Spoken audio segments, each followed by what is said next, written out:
துரப்பாண்டிலாம் சர்ச்சுக்கு வருவானு கனவா வந்தோம். பாருங்க. துரப்பாண்டி தோத்திரம் தோத்திரம் தோத்திரம். என்னப்பா ஜெப கூட்டத்துலாம் போயிட்டு வர மாதிரி தெரியுது. ஏன் நாங்களாம் ஜப்பு கொடுத்து போக கூடாதா? அதானே. ஏ நீ போப்பா, சந்தோஷம் தான். ஆனா என்ன, நீ ஜெபிச்சு நாங்க பார்த்தது இல்ல.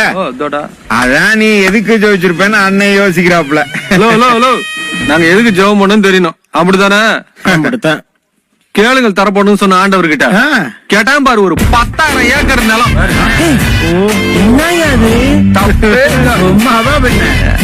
அந்த 10,000 ஏக்கருக்குள்ள அப்படியே பறந்து போறதுக்கு ஒரு பிஎம் டப்பா கார். தப்பா இல்ல, BMW. போதும்பா போதும். நிறுத்துப்பா, இன்னும் லிஸ்ட் எவ்வளவு இருக்கு? சோகா சொன்னடா அண்ணன், இந்த ஊர்ல யார வேற லெவலு.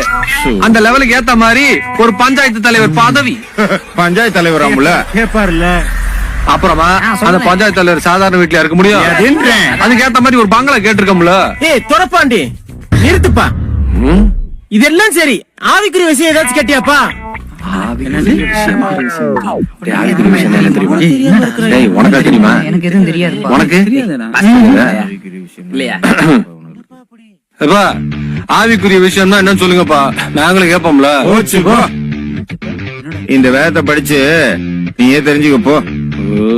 அப்படித்தானே, நானே படிச்சு தெரிஞ்சுக்கிறேன். வேற மானத்தை வாங்குவாங்க, படிச்சிருந்தா உங்க கூட ஏன்னா நான் சுத்துறேன். பசங்க முன்னாடி அப்படியே கெத்த மெயின்டைன் பண்ணணும். நாங்களே படிச்சு நாங்களே தெரிஞ்சுக்கிறோம். டேய், அண்ணனுக்கு தான் படிக்க தெரியாதுல்ல. ஆவிக்குரிய ஜபம்னா என்ன, ஆவிக்குரிய தேவைனா என்ன, எப்படி ஜெபிக்கணும், கொஞ்சம் வேதத்தை வாசிச்சு அண்ணனுக்கு சொல்லி கொடுங்க. அண்ணே, முதல்ல ஆண்டவரை முழு மனசோட நேசிக்கணும். சரி. அவருக்கு கீழ்ப்படியணும். ஓகே. அவருக்கு பயப்படணும். அவருக்கு பிரியமா நடக்கணும். அவரை கனப்படுத்தணும். இயேசுவை பிரதிபலிக்கணும். அவரை நம்பி ஜீவிக்கணும். அவர் சார்ந்து ஜீவிக்கணும். அவருக்குள்ள ஜீவிக்கணும். அவர் மேல கண்ணை வச்சு அவருக்குள்ள நடந்து அவரையே நோக்கி ஓடணும். அவருக்குள்ள நினைச்சு அவருக்குள்ள புலச்சு அவரையே உடுத்தணும்னே. ஆவின் கனி இருக்கணும், மாம்சத்தின்படி இருக்கவே கூடாது. ஆவியானவருக்கு விட்டு கொடுக்கணும், சத்தியத்தை விட்டு கொடுக்க கூடாது. சுயத்தை வெறுக்கணும், சிலுவையை சுமக்கணும். அடுத்தவங்களை நேசிக்கணும், பரலோகத்தையே யோசிக்கணும். நன்றி சொல்லணும், சோதனை சகிக்கணும், தாழ்மையா இருக்கணும், சிம்பிளா வாழணும், உண்மையா இருக்கணும், நாணயத்தோட நடக்கணும், பரிசுத்தமா ஜீவிக்கணும்னே, மலை பிரசங்கத்தை வாழணும்னே, நம்ம வாழ்க்கை தான் மத்தவங்களுக்கு பிரசங்கமா இருக்கணும்னே, ஆக மொத்தம் இயேசுவ மாதிரி வாழணும்னே. இதுதானே ஆவிக்குரிய தேவை. ஆவிக்குரிய ஜெபம் அன்றாட தேவை, ஆவிக்குரிய தேவை.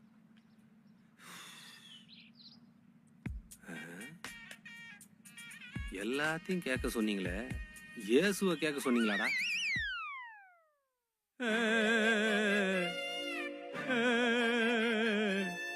இது தெரியாம 2 வருஷமா கிறிஸ்தவனா இருந்துட்டனே. அண்ணே, நீங்க பரவாயில்லண்ணே. இது கூட தெரியாம 20 வருஷமா கிறிஸ்தவங்களா இருக்கிறாங்கண்ணே. சரி, நீங்க எல்லாரும் கொஞ்சம் வெயிட் பண்ணுங்க, அண்ணன் ஜெபம் பண்ணிட்டு வரேன்.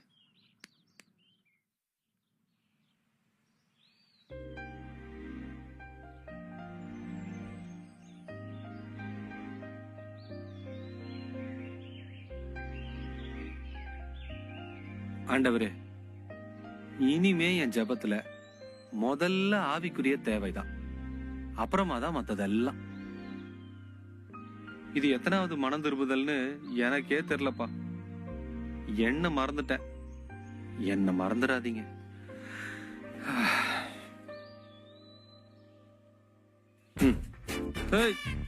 அண்ணன் மனம் திரும்பிட்டேன். அப்புறம் என்ன, பாட்டுதான் போட்டுருவோம்.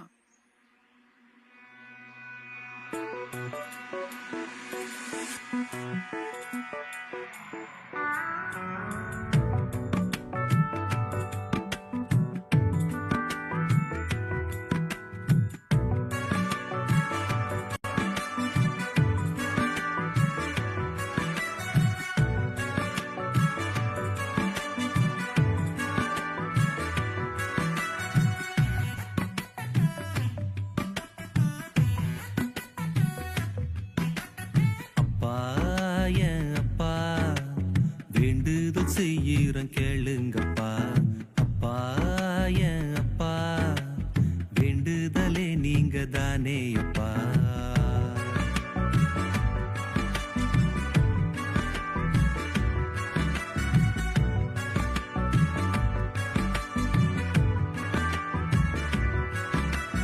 அன்பு வைக்கணும் உங்க மேல கீழ்ப்படியணும் உங்க வசனத்துக்கு நான் நடக்கணும் உங்களுக்குள்ள முக்கியத்துவம் உங்க பிரசன்னத்துக்கு ஆராதிக்கணும் ஆவியோட உள்ளத்துக்குள்ள உண்மையோட நன்றி சொல்லணும் முழு இதயத்தோட நித்தோ நித்தம் பரலோக நினைப்போட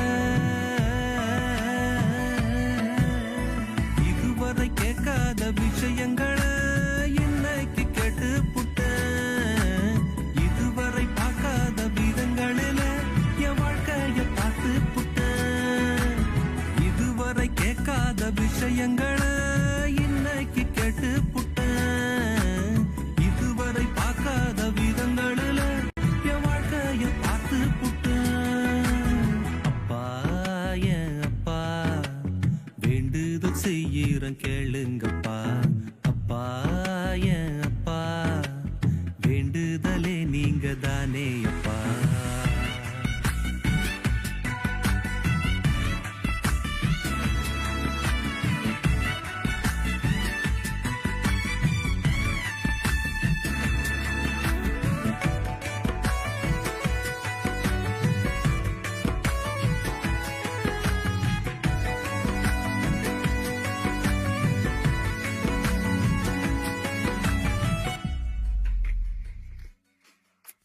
நம்பிக்கையில வளர்ந்திடணும் என் சிலுவைய நான் சுமந்திடணும் உங்களுக்குள்ள மகிழ்ந்திடணும் நீங்க எச்சரிக்கும் போது பயந்திடணும் வீட்டுக்குள்ளையும் ஊருக்குள்ளையும் அன்பு கட்டணும் உங்களை போல என்ன வெறுத்து சுயம் மறுத்து சித்தம் செய்யணும் உங்க மகனை போல